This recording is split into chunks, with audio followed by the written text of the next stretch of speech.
નમસ્કાર મિત્રો, આંગણવાડી ભરતીનો બીજો રાઉન્ડ જાહેર કરવામાં આવેલ છે।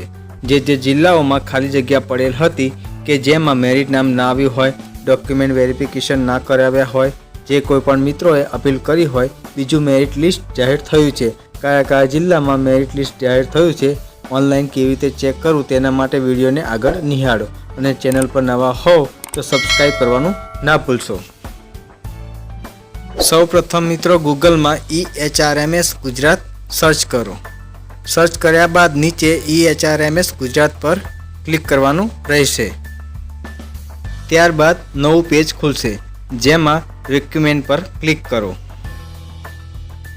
જેની નીચે મેરિટ અને રિજેક્ટ લિસ્ટ પર ક્લિક કરો। હવે એડવર્ટાઇઝમેન્ટ પર ક્લિક કરો। ત્યારબાદ મિત્રો તમારી સમક્ષ નવું પેજ ખુલશે જેમાં અલગ અલગ જિલ્લાઓની યાદીઓ આપી હશે। તમારો જે જિલ્લો હોય તે સિલેક્ટ કરીને તમારું મેરિટ લિસ્ટ જોઈ શકો છો। મિત્રો આ હતી આંગણવાડી ભરતીના બીજા રાઉન્ડની માહિતી। મિત્રો આવી જ માહિતી મેળવવા માટે મારી પ્રતિબિંબ ચેનલ સાથે જોડાયેલા રહેજો।